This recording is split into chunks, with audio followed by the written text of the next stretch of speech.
ओम हर हर महादेव शिव शंभो बाबा धवलेश्वराय नमो नमः। दीपं यदि परम ब्रह्म दीपं यदि जनार्दनः दीपहरत मे पापो पूजा दीप नमस्तुते।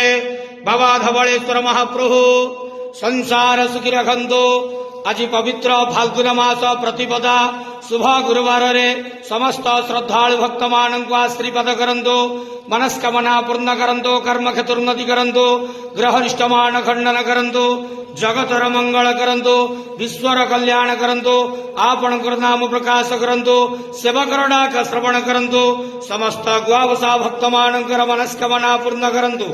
हे बाबा धवलेश्वराय नमो नमः। संसार सुखी रखंतु आनंदे गेवार। हरि बोलो।